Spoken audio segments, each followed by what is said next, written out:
We're seeing drones with AI capacities being deployed in America, right? In America, you're having drones that are flying around being tested for policing purposes.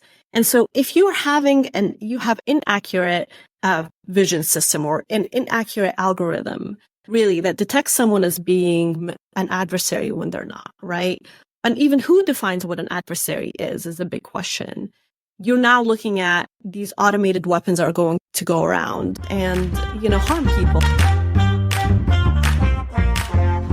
Welcome to the Tech for Non-Techies podcast. I'm your host, tech entrepreneur, executive coach, and Chicago Booth MBA, Sophia Matveeva. My aim here is to help you have a great career in the digital age. In a time when even your coffee shop has an app, you simply have to speak tech. On this podcast, I share core technology concepts, help you relate them to business outcomes, and most importantly, share practical advice on what you can do to become a digital leader today.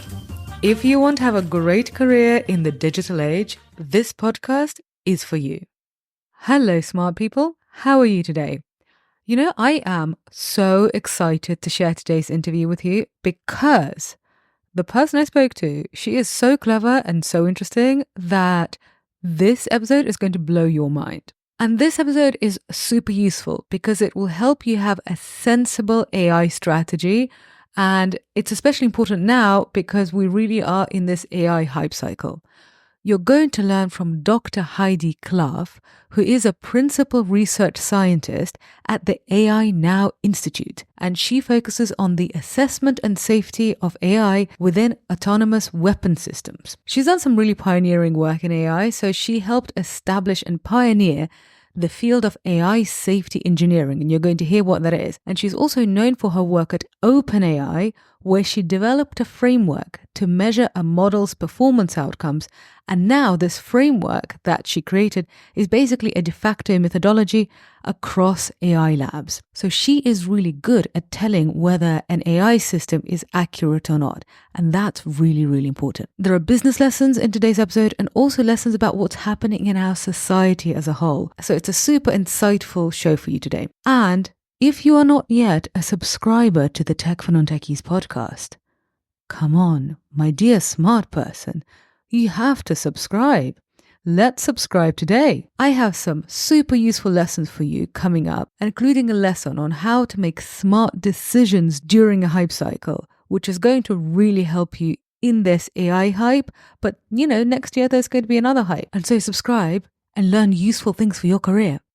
And now, let's welcome Dr. Heidy Khlaaf. Heidy Khlaaf, when you hear people say that AI is changing the world, what's your response?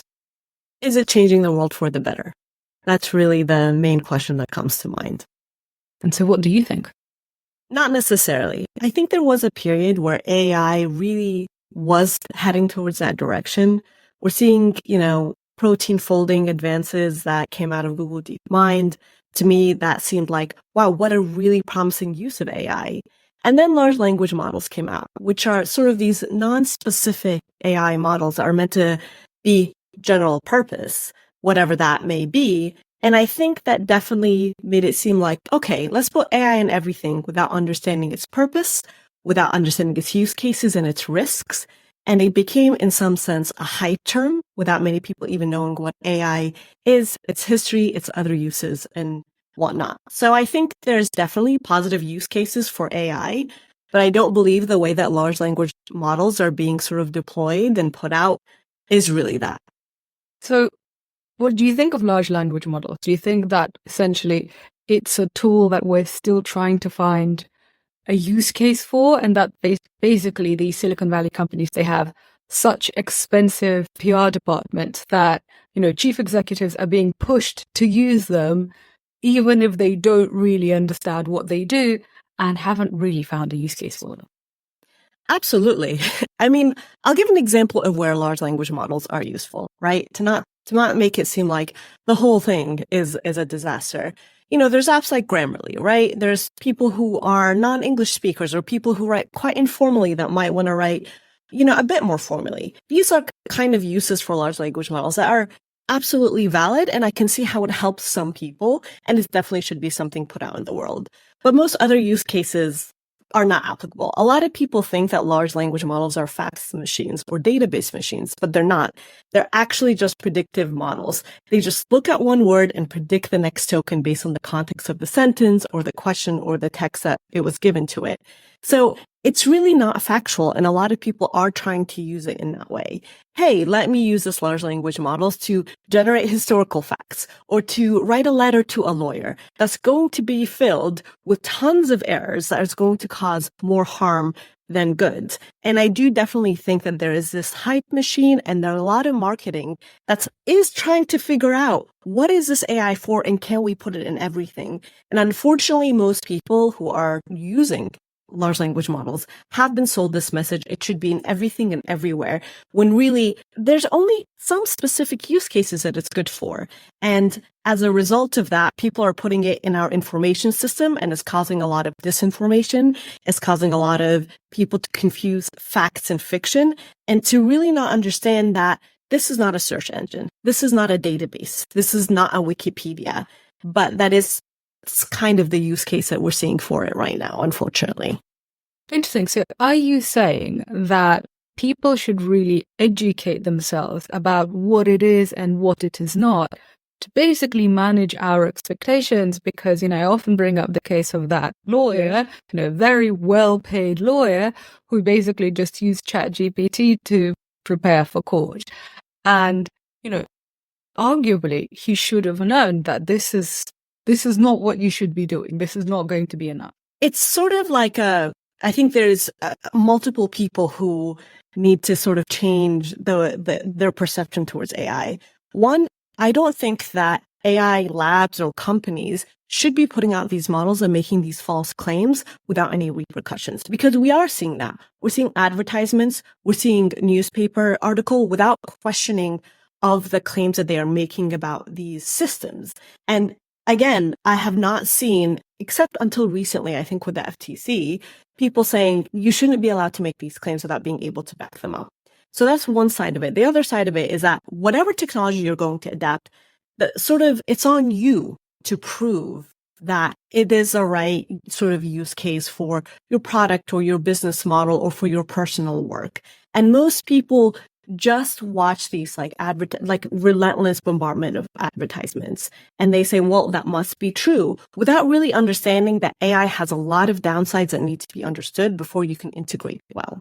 And so really, where I don't want to put the entire blame on the user here, because it's, you're seeing it every single day, breakthroughs, AGI is coming, these, super intellectual machines are here, and people take that as fact. But at the same time, if you work in something that requires facts as the basis of the foundation of your work, like being a lawyer or a doctor or even a computer scientist, you have to understand that these are not factual machines and start sort of your work from there. You can then work backwards. Okay, well, what can I use it for?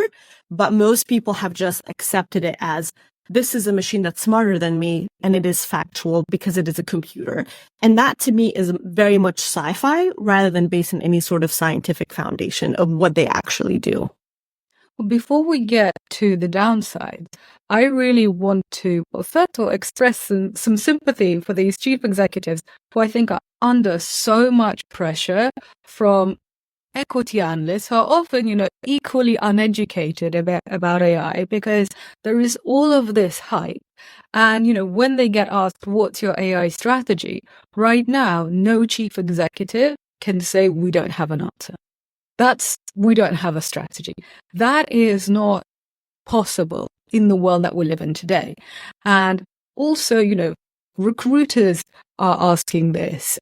Everybody is kind of expected to have a view, and everybody is expected to understand how to use it.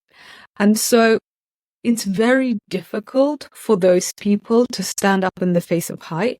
But I do think that we forget that actually there are very well capitalized players who are funding this, and they have very well capitalized PR departments.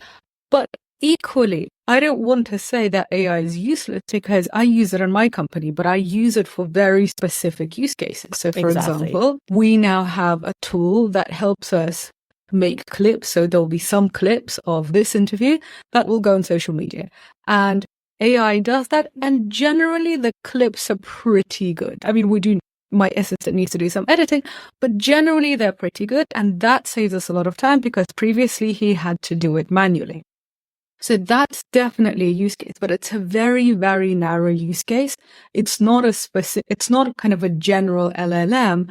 And I find that when you do give tasks to a general LLM, you have then to do quite a lot of work to basically make it usable. And that still stays fine. So often I open up ChatGPT when I'm sitting there in front of a blank piece of paper and I need to write something. I don't know, I need to write a podcast episode and I just need to get started with my thinking. But it's definitely not something that I would ever pass off as my own because, well, then nobody would listen. And so what would you say to those chief executives who are under pressure to say, when they get asked that question, what's your AI strategy? What are they supposed to say? I think really the best thing for them to do is to have a strategy where they understand the risks and use cases for AI. That's really a good starting point. I agree. You can't just say, well, we don't have a strategy.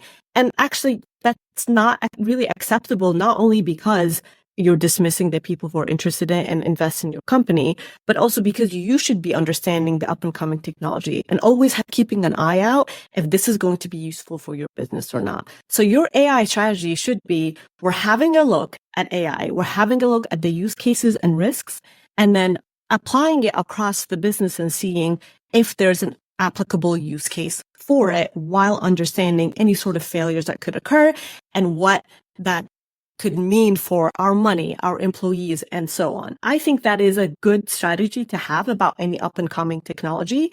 And it shows that you're educating yourself, right? You're looking where it can be applicable.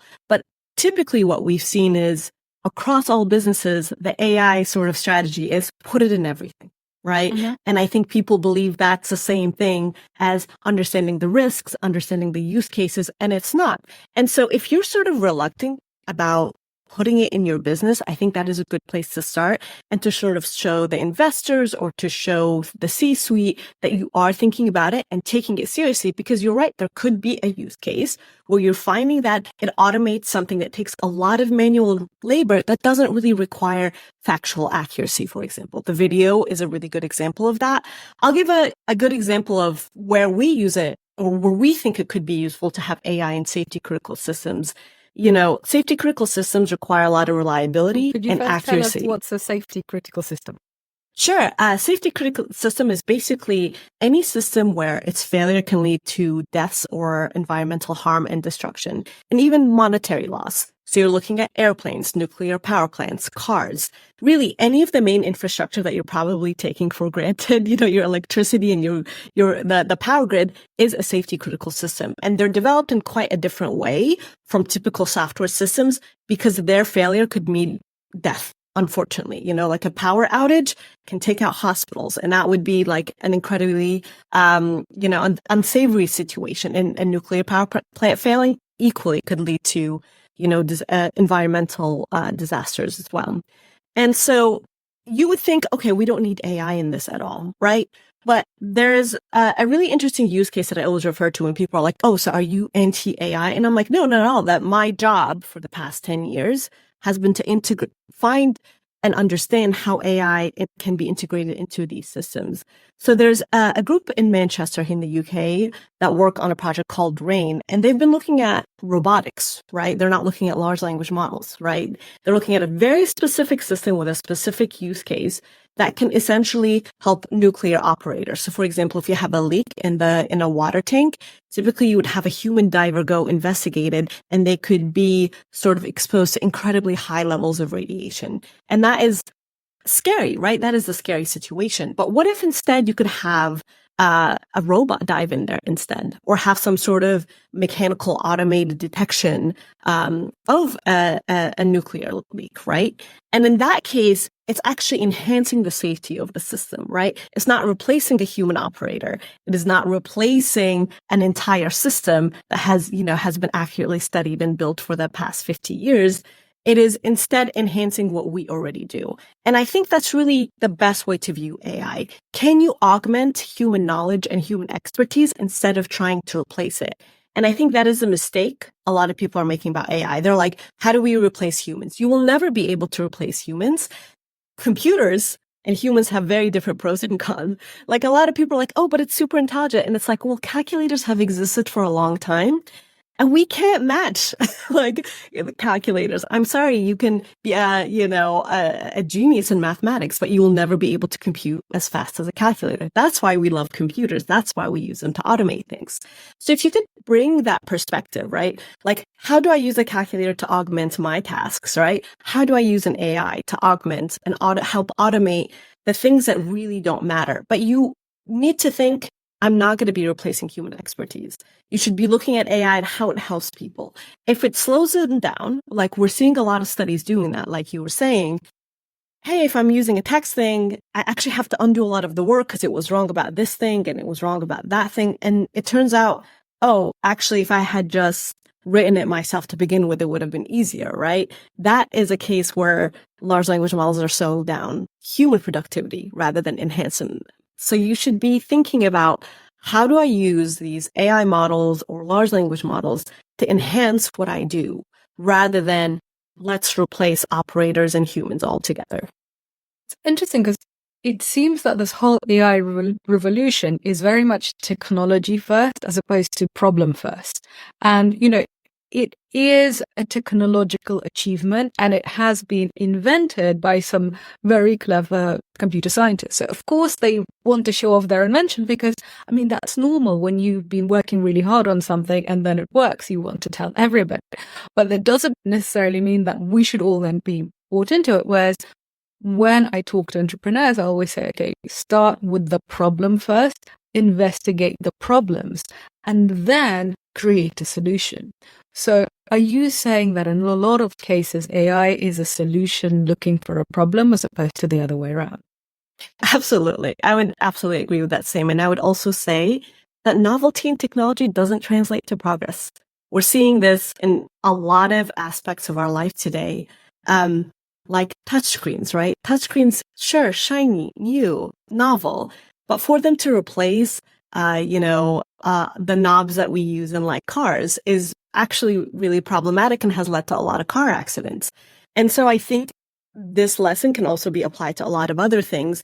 And again, this is not a comment specific to AI, right? We shouldn't look at any sort of new technologies coming out, whether it's touchscreens or crypto or AI, and think that is that is clearly going to be the solution to all my problems. We should be looking at the problem we're trying to solve. And if there is a technological, solution to it that can help, that's fantastic. But that doesn't mean that every problem requires a technological solution in general, whether it's AI or not. But when we last spoke, we talked about technological determinism. And could you tell the audience what that is and why it matters or why it's annoying? Yeah, there's a lot of people in Silicon Valley who subscribe to this idea called technological determinism, which really translates to, if there's any problem, the solution has to be technological. And that's simply not true. Unfortunately, we live with the human condition and we are not computers. We are not technological beings, and we have a lot of societal and political solutions that we need to look to before looking to technological solutions. The way that I see technology is, can it help us automate or help us in some sense speed up some of our very manual processes? But there will never be a technological solution to the human problem. You will never be able to find a computer that helps you understand democratic elections, right? Or help you deal with grief. But that is what we're seeing. We're seeing large language models being deployed as therapists, despite the fact that we know that these things are not therapists. They are not qualified therapists. They cannot help you. Maybe they can help some people, but they are not really a solution to just dealing with everyday problems of the human life.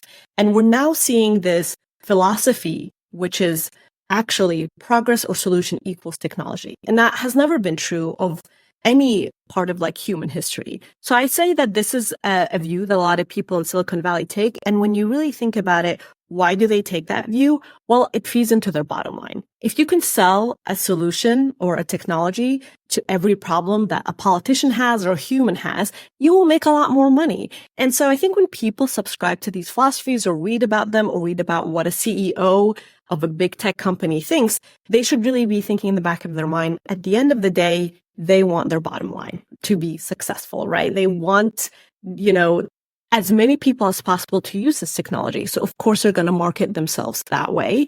And you should always have a critical lens, right? These people are not your friends. These people run a business and they want their business to be successful. Just like a lot of the people who watch this podcast, right? So it is definitely a philosophy that's taken by many. And I think it doesn't mean that we have to accept it. I think most people would find that, throughout human history, our problems are really complex. They require socio-technical solutions, and it's not just going to be AI that's going to suddenly solve that. And a socio-technical solution is that combination of humans and technology? Absolutely. I mean, I love computers at the end of the day, so I decided to be a computer scientist. And I think that computers have an ability to help us in ways that we haven't really thought about before. At the end of the day, they have to augment. That's the thing. They have to help us rather than replace us. And I think that also what we're seeing with this technological determinism is that a lot of CEOs are being told you can now replace your workers. You can replace your artists, right? You can replace your programmers. But what we're now seeing is that AI being deployed, making a lot of mistakes, right? Because it is not a human. It is not a human expert. And then you're hiring people to clean up the mess. So really, did you solve the problem? Instead, you now have a process where instead of building something correct to begin with or writing something constructive to begin with, you're now having sort of some gibberish being output and someone cleaning up that process, which I would argue is a lot more wasteful, not as productive, not really effective. So what we should be looking at instead is, how do we solve this problem? Here are our goals to it. Here's the way that we can approach it.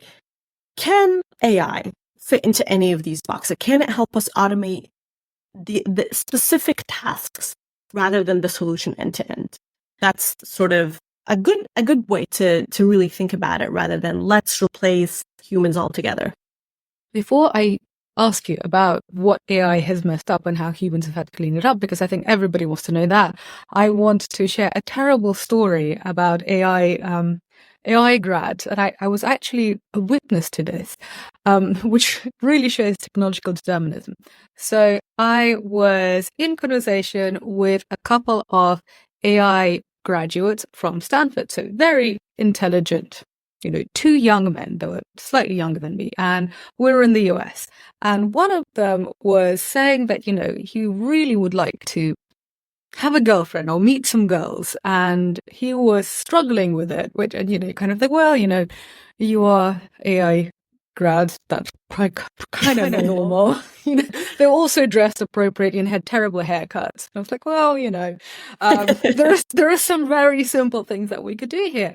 But then his former classmates said, well, actually, I've got an idea. I've been thinking about this too.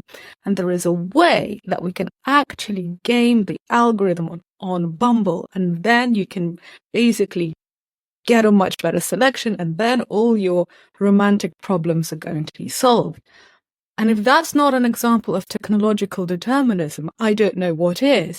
Because, there was one young man saying, I am lonely, I would like a partner, or maybe I would like some fun, I would like some human company.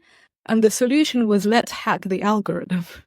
Absolutely. And I think the end result really is not going to be constructive, because at the end of the day, they will have to meet another human being on the end of the system. And, whatever, even if you were able to hack it, that person has to meet you and you have to have a connection. And I think what we're seeing a lot of the times is, like, instead of people investing in community and investing in themselves, they're thinking, how do I sort of beat the algorithm, right? How do I get it to benefit me? And I think that gamification actually comes from a lot of our use in social media. So if you think about it, I see a lot of the times when people ask me, what are the big problems in AI? I say, I think a lot of them kind of started in social media, where we have Instagram kind of favoring specific videos or photos over others. And then people want to gamify the system because they want, more eyes on their post, or a lot of people make money out of that kind of system. So they want more engagements to, have higher profits in their business.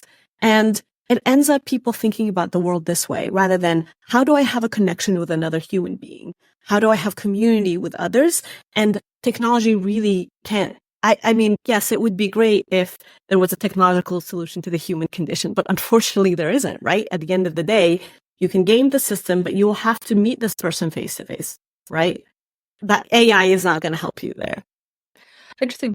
And I've also seen in the marketing realm that there are actually now more people talking about brand and building a brand, and that building a brand is more important in the age of AI than it was before, because a brand is essentially what you stand for, whether it's a personal brand or a company brand. It's, well, who are you? Why are you different from your competitors? What do you like? What's it like working with you? Essentially, what are your qualities, as opposed to, okay, how do I gamify our stuff so it's seen by other people? But anyway, I promised the audience that we were going to have some examples of when AI systems went wrong and people had to clean it up. I think this is a day-to-day thing, right? Like, this isn't one event that is occurring. There's a lot of conversation back and forth, especially with AI in sort of law and computer science and fields that require a lot of factual information. And I'm seeing examples of it every single day. You talked about one case where a lawyer wrote, this defense, and they cite, this is multiple situations actually, and they cite lawsuits that didn't exist, right? Or they make citations to paper. We've seen this in scientific papers over and over again, where they basically make citations to paper that do not exist. One really harmful example that we're seeing, because, my background is safety and security, so this is a bit of a technical example, is that you have it recommend, some code for you, right? And there's like pros and cons to using something like Codex or having AI generate code for developers. And a really interesting use case is that, they call it hallucination, where an AI model makes something up. I don't like to use that term because in some sense it makes it seem like it's human, but it's not. It's just not factually correct. It's just guessing. It's like, maybe this sounds right? Like, that's kind of how they operate. And so it's making recommendations of libraries that don't exist. So a lot of times when we're coding, we import specific libraries. So someone that wrote code that already exists somewhere, so we're not having to repeat it. And libraries have specific names, and usually if you just import it, it will go and grab that code essentially. It turns out that they're making a lot of made up names about libraries that don't exist, right? And people, instead of verifying whether or not that exists, kind of accept it. Oh, well, it must be in there, right? It's guessing it, so must be accurate. And what a lot of hackers are doing is actually looking at what those guessed library names are that don't exist, and then going and implementing harmful libraries for them. So that way it can essentially take over. And, if you have a piece of code that's been deployed and it used a library that doesn't exist, and someone then managed to create that library and implement it on GitHub so that it sort of imported it instead, you're now having compromised code in your code base, and it can be easily hacked by someone. They basically put in what we call a backdoor, right? And so now you have code that you didn't realize was malicious, right? Because the large language models hallucinated or really made up something that didn't exist. And we're seeing a lot of use cases of this daily. I'm constantly on my social media feeds seeing people making wrong citations that didn't exist, or worse, we've seen some impacts on people. We have seen a large language model make recommendations about people or misquoting them, misquoting journalists, right? And so people are getting in trouble for something that they didn't say. And the journalists are now having to go and trying to figure out who's accountable for this. I didn't say that, and now I'm getting heat for it. Where did this rumor start? To only find that someone was using a large language model to write an article of some sort, and it made up a quote for someone. And we're not just seeing this for journalists, we're seeing it for regular people being misquoted on day to day. So it certainly makes you also question. It's not even just about technical facts. It's about what is reality and what isn't reality. And I think that is one of the biggest problems that we're seeing. And I have an even larger concern in that we're seeing the Department of Homeland Security, for example, in the US, trying to use large language models for our infrastructure, so our safety critical systems. And they're even talking about putting it in power grid. And so that hasn't happened yet, but they're working towards that. So what does it mean when a mistake happens there? What lives will be impacted? And so we're now getting into the territory where, sure, there's like a lot of issues with the disinformation that's like occurring. There's people who are being targeted for things that they didn't say. There's people whose code is being hacked for not understanding really, how these backdoor attacks are being implemented. And now we have it going into our safety critical infrastructure. If it's already failing in all these smaller use cases, what does it mean if it's being put into something like our power grid, right? So that's a really big concern that I also see, not just, about current use cases that occurred, but looking at the future as well. And so what would be your point of view on safety critical systems? Is it let's not use these things at all? Or is it let's use them, but always with conjunction of experts, of human experts? For safety critical systems, you cannot use them at all because they don't even come close to meeting the expectation and specifications about accuracy and performance and safety integrity levels. It's like a whole thing how we measure these systems.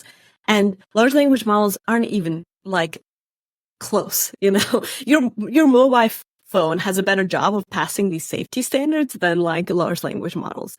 So, but what we are seeing is something that you brought up earlier in the conversation, is that there's a lot of regulatory capture where a lot of these tech CEOs are able to go and talk to politicians and sell them something that doesn't exist, right? It's not accurate what they're marketing. But unfortunately, politicians and, whoever is in charge of implementing some of these technologies do not seem to understand. Again, we're back to the point of people not understanding what we call the failure modes and the risks that come out of using these systems. And we're seeing it every day, right? We're seeing, people don't know this, but AI can't do math.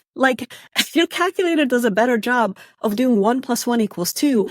AI can't do that. And every day there's examples of, hey, I try to get it to do some basic math and it confidently answers with the wrong answer. It just tells you, no, I am confident this is this. And people try to show, even if you try to reason and correct with it, it doesn't budge. Because again, this is not a factual, technology. It is a probabilistic technology. It guesses what the answer is, right? And so you can't have people guessing accurate numbers. You can't have people guessing, I think a lawsuit exists. Maybe let's make it up, right? That's kind of the impact that we're seeing here.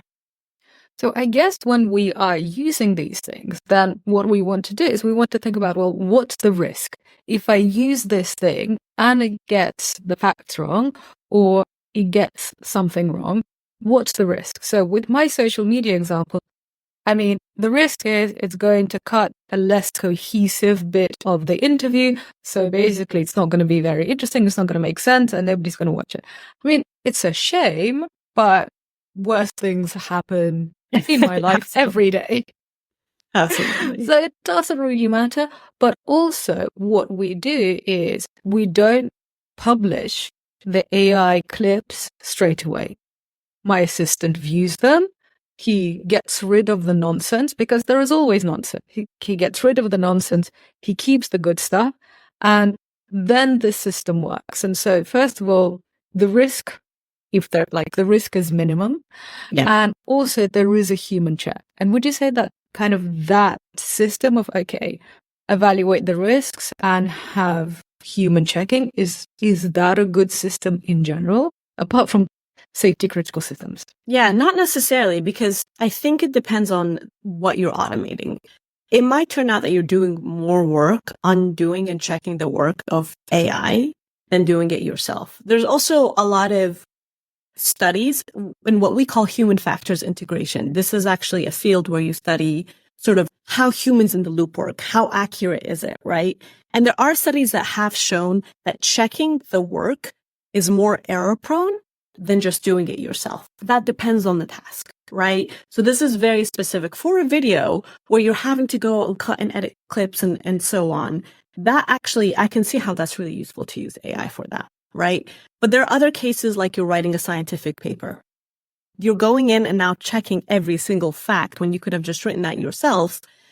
I think that you then need to be more mindful, and it might be just better off for you to use AI maybe, oh, this sentence doesn't sound right. Can you rewrite it for me? Right? Instead of asking it to produce, citations or to produce facts or to summarize things, because that's another thing we're seeing, especially in the medical field, where we're having a lot of we're seeing a huge marketing push to replace doctor notes with AI. But the AI summaries are not based on facts. Again, people go back to thinking that it is. Like, oh, but we gave it context. No, it guesses what the next word is based on its entire training data. It doesn't mean that it's going to summarize it for you correctly. And so in that case, I would say, no, don't use AI to summarize notes, right? Especially if it's something that is going to affect a patient's life. But yeah, if you're looking to AI to cut up some clips preliminary for you, that just makes it easier and you just go back and modify bits of it, that's a fantastic use case. So it's not always a case of adding a human in the loop. That's, what we call it is the right solution. Because it's then you're more error prone. You might be doing more work instead. So you have to look at it at a case by case, basis essentially. So essentially, the world is more complicated, and this whole debate about AI is more nuanced than, I guess, what Silicon Valley would have us believe. Well, that's no surprise. And the last topic I wanted to cover with you is that you've had quite a career pivot in recent years. And so I would love for the audience to understand what happened and why. Absolutely. So for the past decade, I really focused a lot on safety critical systems and safety of AI. That was really what I did. So I worked on either building vulnerabilities to show people why AI is not safe, or building what we call safety cases to try to at least figure out where AI can fit in some sort of, product's life cycle, and defining the safety metrics of that, what that means. That's really what I largely have worked on for a decade. And then we have had multiple wars, like the Ukraine war and the Gaza war, where AI is now being deployed in things like drone swarms, right? And that has been a really big cause of concern because those are all safety critical systems. AI armaments are safety critical systems. In fact, the entire safety field was really born from World War II, right? Defense is actually kind of the leading research in safety, or was really until very recently. And what ends up going through your mind when you see that civilians are dying at the hands of systems that you know how inaccurate they are is, right, AI is already in safety critical systems, and that's in military. And historically, anything that the military has done from a safety critical perspectives has sort of trickled down into our civilian infrastructure. Because like I said, they're kind of two sides of the same coin. Safety research is a lot of times done in defense, in the defense sector. And a lot of the times what's determined by their standards ends up being adopted by civilian infrastructure. So if we're seeing something as serious as weapons having AI implemented in them, it means that stakeholders have already accepted the failures for those systems, and we're going to see that trickle down. And also, I do not want to see civilian lives, essentially gone because I know those systems are inaccurate. I feel like there's something we can do about that, right? This isn't an inevitable outcome. So I essentially, my whole life, I've avoided working for defense, even though a lot of the work that I've done has ended up being used in defense. Again, safety is kind of, the other side of it is work in defense. And I decided, let's dive right in. Let's go into defense. Let's think about autonomous weapon systems. Let's think about AI in any military use cases, and to try to bring attention to the DoD, anyone who has sort of a stake in this, that they have failures that they have not really thought through the consequences of, right? Because this is going to be catastrophic if we continue going in this direction. And so I've started really diving into more why these AI systems are inaccurate from a safety critical perspective, and to try to show people, to really build safety cases and make them understand all of these failure modes that we were talking about today in the context of military use cases and also civilian infrastructure and impact to civilian lives as a whole. And this push, I think a lot of people might think, well, doesn't have anything to do with me. I'm luckily not in a place where there's a war. We are already seeing them deployed in civilian use cases like we're seeing drones with AI capacities being deployed in America, right? In America, you're having drones that are flying around being tested for policing purposes. And so if you have inaccurate vision system or an inaccurate algorithm, really, that detects someone as being an adversary when they're not, right? And even who defines what an adversary is a big question. You're now looking at these automated weapons that are going to go around and, harm people or even kill them. Even like there's a really big concern that these algorithms are going to make predeterminations about who's guilty and who is not, despite how much we know how like they're really inaccurate, right? We're not looking at like, oh, they're 99% accurate. We're looking at they're 50% accurate. It's a flip of a coin, whether you live or die. So I've really moved my career towards, right, I've been fighting, going into defense. I've been walking this fine line my whole life. It's now is the time that we're seeing it deployed. I think that means, okay, the floodgates have opened.